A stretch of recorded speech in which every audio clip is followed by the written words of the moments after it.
Hi everyone, it's Jerry. This is Game 7, World Chess Championship 2024. Going into Game 7, we remain level, 3 points apiece. Players meeting halfway for this game at the halfway point of this match. Gukesh, with the white pieces, opens with knight f3. We saw this earlier. Ding, in Game 4, played knight f3. In this game, both sides end up fianchettoing on the king side. And in this one, a big think early on by Ding. After Gukesh plays rook e1 here, Ding spent about 28 minutes on his next move. Time would be a big factor in this game. Now, what moves was Black maybe considering here? Well, bishop e6 is one move to consider, trying to resolve this tension, applying pressure to c4. Another is bishop to f5, bishop g4 not so much because of knight e5. In the end, Black ends up settling for this capture on c4. Now, rook e1 is unusual. In a way, it's saying, yeah, you go ahead, bite on c4. My rook is in a spot to play e4. That's how the game plays out. If you try and support this e4 advance in a different way, let's say knight c3, after this capture and e4, this b5 move is available, and now Black is in a spot to play a timely b4, kicking this knight away from its defensive role over e4. So I just want to note at least some difference between knight c3 and rook e1. Both are supporting e4. The knight, not necessarily a stable piece on this square. In this game, it is rook to e1. Black decides on the capture. Sure enough, consistent follow-up, e4, an ideal pawn center. Black is up a pawn. We continue with bishop g4. Knights are connected. In the follow-up here, Black plays c5. Another move that you may be drawn to, this is what the computer wants to play here. It says hang on to this pawn. Go ahead and play b5. What would keep a human from playing b5? Here are some things. We have a few holes created with that one move. Of these four, the c5 shows up in my eye the most. There's already a pawn there controlling it. Also, this is a weakened diagonal whenever b5 is in there, and you may also be saying to yourself by playing b5, I am okay allowing this rook to become active. b5 acts as a hook for an a4 advance, and at any moment, this rook can now spring to life. Black plays it in a different way, doesn't think about trying to hang on to the pawn. Instead, he tries to influence White's ideal pawn center with c5. Now, there is this question, is c5 the best way to challenge this center? This guy has already spent one tempo to get to c6. Why not invite the e-pawn into the party? Why not go ahead and play e5? This is an approach you can take as Black, keeping this structure around to tame the light square bishop. e5 is a path for Black in this position, preparing to meet this capture with knight f to d7, and then this idea of c5, knight c6, and there's a nice square that starts to really come into focus, a knight dropping on this d4 square. Soon enough, this pawn can be won, the knight will be swiped, Black will have more attackers than White has defenders on this point. I'm highlighting this particular variation to show you that there won't be a white pawn on the d-file. There won't be a white pawn planted in Black's house. How this game plays out, a white pawn remains on the d-file in White's house. c5 played, d5 on board, challenged right away with e6. That marks move 10. Gukesh, up until this point, spent a total of 9 minutes. Ding spent 56 minutes. We continue with h3. Bishop takes knight. Bishop takes bishop. Pawn takes d5. Pawn takes d5. Follow up from here. Ding connects knights. If you take this pawn, you're basically saying I'm okay playing down the exchange. Why is that the case?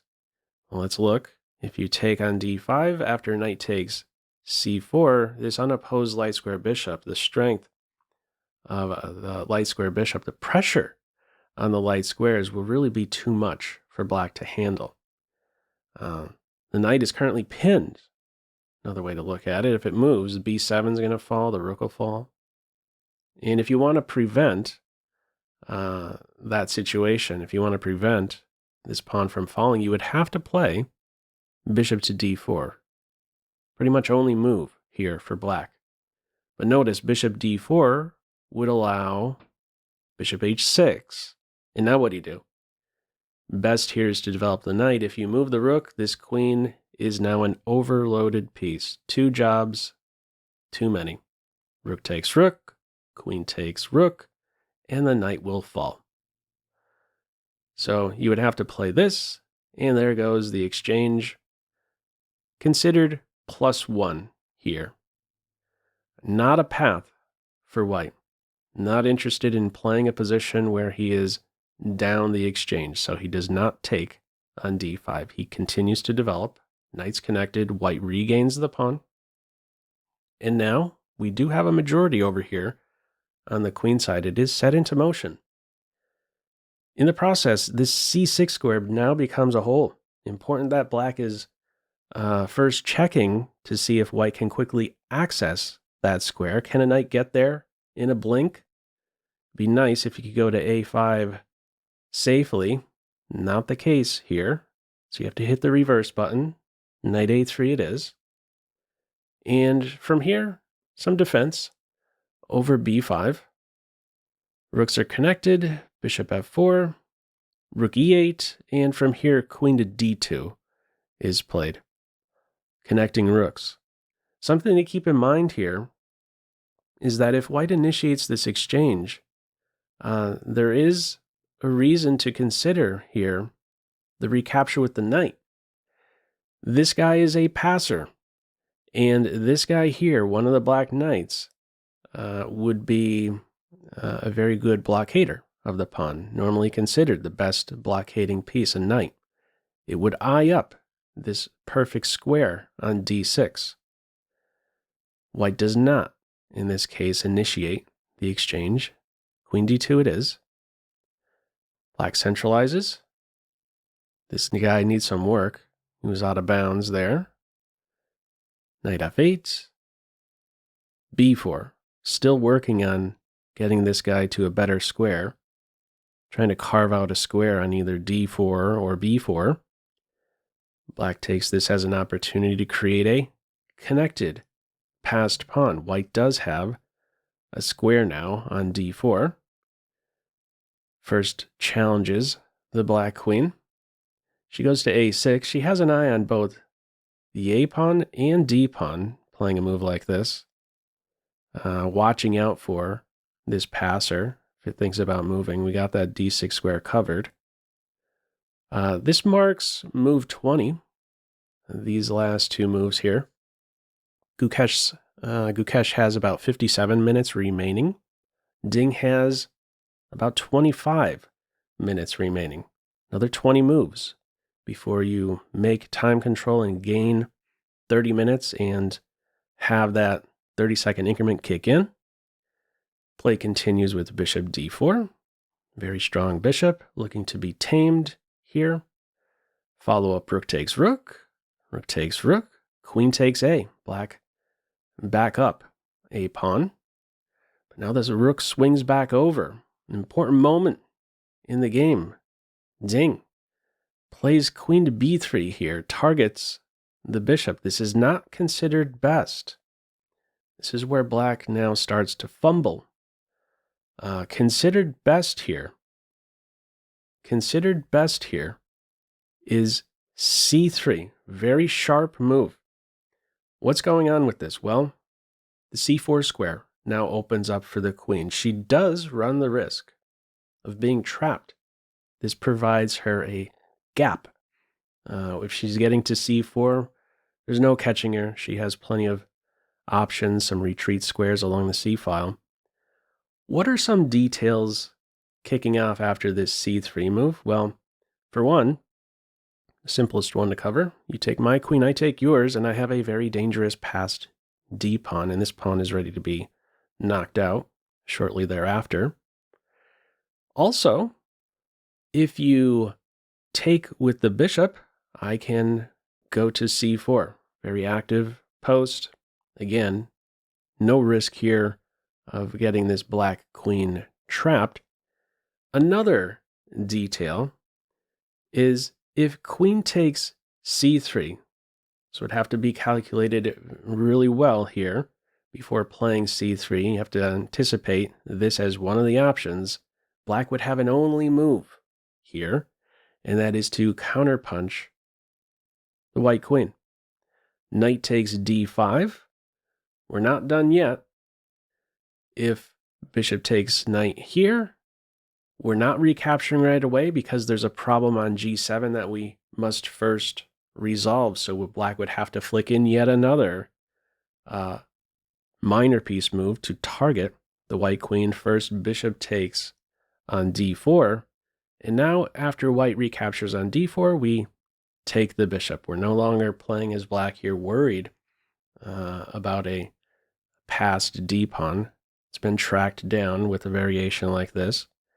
Also, if bishop takes f7, the queen is there to recapture on that point. These positions here are all considered around equal. Okay, in this game, Ding does not end up finding this c3 move, so he goes with queen b3. How to defend the bishop? Forcefully. Rook a3. Queen only has one move. Now, if Gukesh wanted to draw, you just continually attack that queen, and there you go. But he's clearly going to look for more here. He plays king g2. Ding continues here with rook d7. These last two moves, that marks move 25. Time update, Gukesh 43 minutes, Ding 16 minutes to meet time control. Computer not such a fan of rook d7. It has its eye on this underdeveloping move, which welcomes a dark square bishop exchange and factors in a potential black queen getting trapped. By welcoming this dark square bishop exchange, the queen would have access to one other key square. Now, how might a queen trap surface after this move in the game, rook d7? Gukesh ends up targeting this b5 pawn. Now, what I'd like to show you here is if white in this position backs off with this bishop, right around the corner for Team White, there's a trap. So let me make a passing move here to illustrate. Let's say h6 is played. Here's the queen trap. Rook a1, queen b3, knight d4. The queen is cooked. How would black interfere with this idea? You could be sure Gukesh considered bishop c3 here before playing rook to a5. Why didn't he play bishop to c3? Well, Ding would have a top move here in knight e6, taking advantage of this pinned pawn. Watches over, this knight on e6 watches over the d4 square. Doesn't allow knight d4 to target the queen one day on the b3 square. You're in a spot to knock that knight out.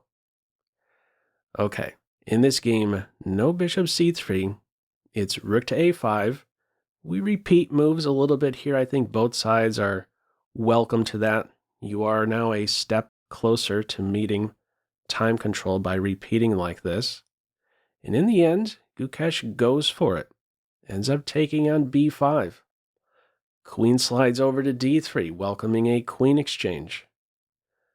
From here, we have queen to f4.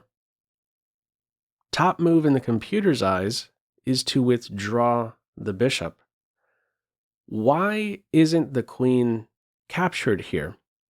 Well, we'd have a very dangerous pass pawn. Black would have a very dangerous d pawn now. Both d pawns are passed. And here's a detail. In a position like this, the knight now under fire when it moves, this guy becomes a tactical liability. Black would have knight takes d5 here, saying, you take me in any of these ways, I'm going to take your dark square bishop. And if you first try and get out of this situation, unprotected bishop, by taking here, hang on, I can first insert knight takes knight with check, and only then recapture. Okay, in this game, computer, therefore, wants to go to e3, gets out of this problem on d4, and is now ready to exchange queens, and then even go hunting right away for the passed black d-pawn. Gukesh does not come up with bishop to e3. He plays queen f4, targets the f6 knight. The reply here is queen takes knight. So queen f4, queen takes knight. That marks move 30. Another quick update. Gukesh has 15 minutes remaining. Ding has 8. Now, what's considered best here is definitely computer-like play. Before I show you the top move, let me just quickly note, a tempting move like this, c3 advancing your passed pawn, unleashing an attack against the rook, that doesn't really go anywhere. There's rook c5, and that pawn will be rounded up shortly. Here's the top move in the computer's eyes. Really wild stuff here. It wants to go with g5. What's going on with g5? Well, we're trying to deflect this queen from this f6 square, trying to free up or stop the queen from applying pressure to f6. What's happening after queen takes g5? Well, it's saying to flick in now h6, once more trying to kick this queen away. I was pointing out earlier a way the black queen could end up trapped. Well, here's a way the white queen could be trapped. If you go to h4, keeping pressure here, hang on. Knight g6 is there. This is one of the main points behind that g5 move. It's giving this knight in this open position an active square to go to now with tempo. Queen is out of squares all of a sudden. So if you go to f4, you're just running into knight g6. The recommendation here is to drop the queen all the way back to defend the knight. That's considered best play, these fancy pawn moves, g5 and h6. Very instructive. I mean, this is an opened middle game position. Who's on their back foot? This guy. g5 paves the way for it to enter the game, really. Not played in this game. Move, queen takes knight, bishop takes knight. The next 5 moves by Ding, he basically shifted gears. Spent only about a couple seconds on each of his next 5 moves. Plays queen f5, here offering a queen exchange. Gukesh goes for this, fractures the black queenside structure. Considered best is to hang on to the bishop pair rather than damage black's kingside structure. The recommendation here for white is to maintain the bishops. Go to g5 and play with the bishop pair. Gukesh in this game drawn to queen takes queen, drawn to this idea of messing up the kingside. Get a dark square bishop exchange in there. The c pawn will be won. It's time for the knight to enter the scene. We are approaching move 40. White has to be careful. The rook is under fire. Watch where you go. In the game, rook d4 is played. If you go to c5, there's knight d3. And now you really better be careful where you go with the rook. Both of these are under fire. If you say to yourself, well, I'll defend the b pawn with rook b5 or rook c4, you would be losing. There's knight e1 check, kicking the king away, and there goes the bishop. So what does white play? Rook d4 it is. No knight jumps to d3. Ding. Plays knight c6, takes advantage of the pinned d pawn. Rook f4, hitting f5, that is defended. Has his eye on d5 as well. b5, king f6, rook d4, h6. King f1 is move 40 for Gukesh. He has about, when he made time control here, he had about 3 minutes remaining. Move 40 for Ding. He plays here king to e5. He spent about 3 minutes, played king to e5, had about 7 seconds remaining after meeting time control. This is a mistake. He's going in the wrong direction, playing king to e5. Considered best is this idea, even in this simplified ending, to blockade the pawn. Computer is eyeing up knight c8 to d6, looking forward next to this rook activity. The knight on this d6 square, I should note, is doing a fantastic job, of course, blockading, but also watching over a couple weak pawns. Very strong post in this situation. Ding does not play in this way. He goes with king to e5. His intention here is to win the d pawn rather than simply blockade it. Now, the downside here is that this guy is up for grabs. Gukesh now targets it. Knight takes d5. White plays rook takes h6 here. If you exchange minor pieces in this position, it will be a draw. The b pawn's going to fall. Balanced material. This guy is not going to be scary enough. Yeah. Black can hold this rook and pawn ending. So we keep the minor pieces on. It's rook takes h, knight c3. B pawn is under fire, rook c6, targeting the knight indirectly, defending the b5 pawn. Knight takes b5, rook c5, check. All right, from here, knight e4. Gukesh now plays king to e1, stopping any rook d2 or maybe even knight d2 moves with check. King steps over in this position. Computer says you could, at this point, now go for a minor piece exchange. Let's have a look at this. If bishop takes knight was played here, why is this maybe a win for white? Here's a square to keep in mind. f5. This is pretty much a dream post for a white rook, and it will be able to get there. Why is this post so good for the rook? Look what it's doing. Watches over f7, ties one of the black pieces down as a result, defends the b pawn, the f pawn, and to a certain degree cuts off the black king from even approaching this passed h pawn, which is ready to now go. All right, in this game we do not have a bishop for knight exchange. It is king to e1.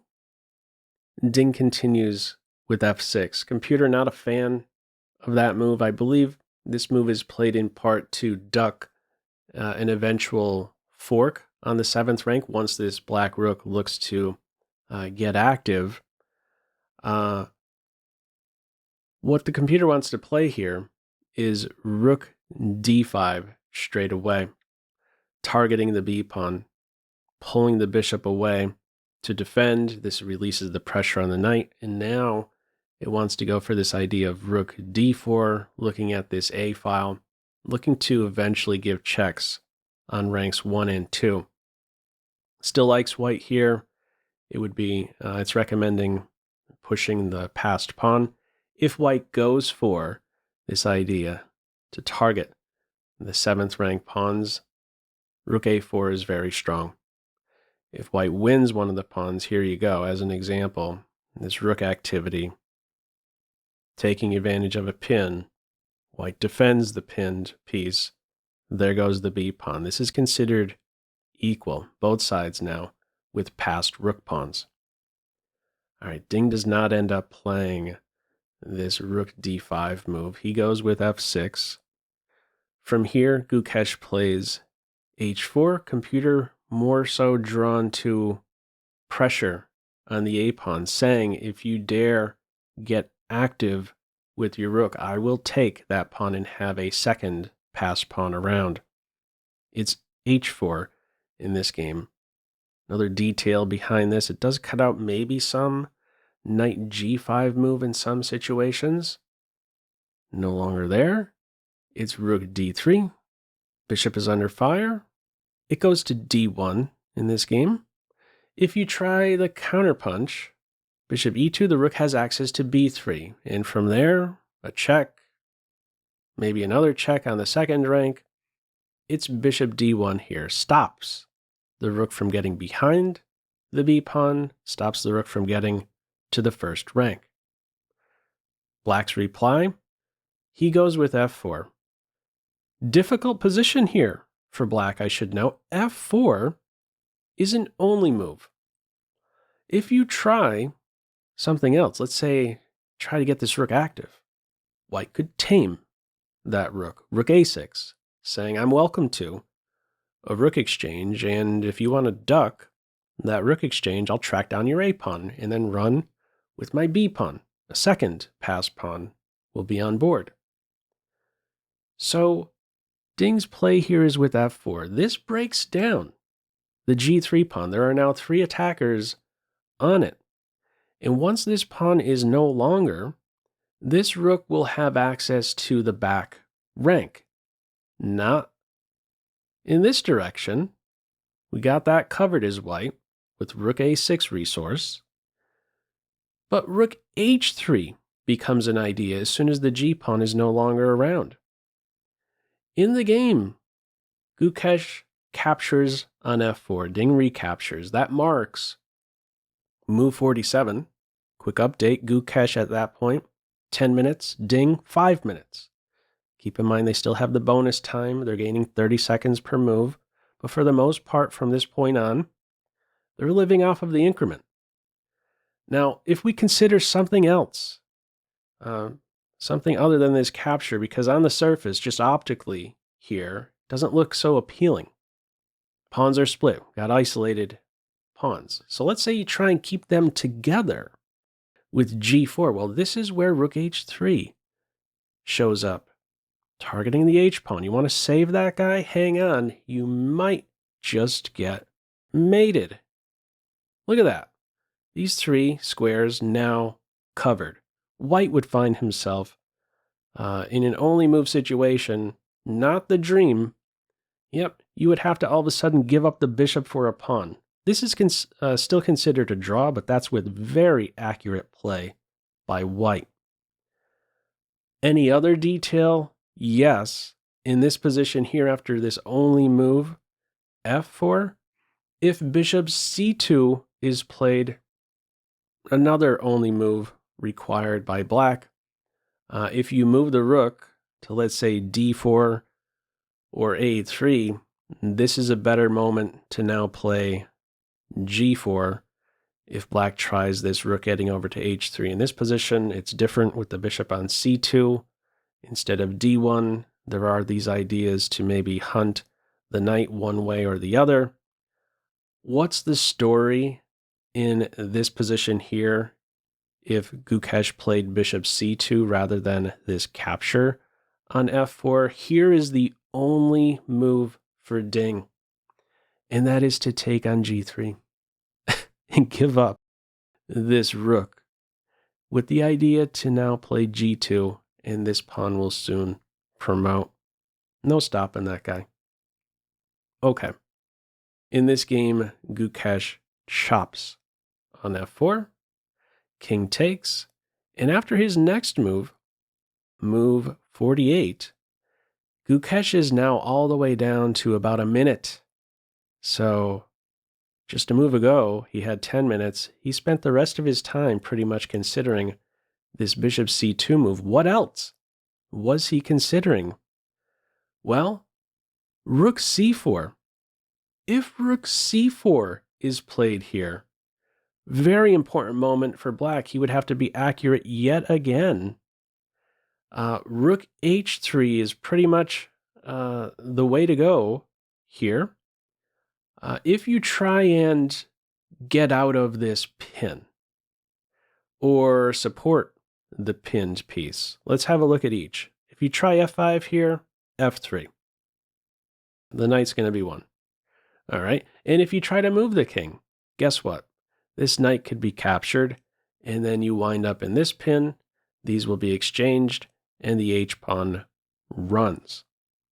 So the resource that Ding would have here in the event of rook c4 is rook h3. And now if white tries f3, taking advantage of this pin, hang on, there are checks. The rook gets to these first and second ranks through the king side in this case. And what do you do here? You can only go here in this position after a check. If you're moving over towards the rook to get out of the checks, you're going to end up losing the bishop. White gets the knight. It'll be a drawn king and pawn ending.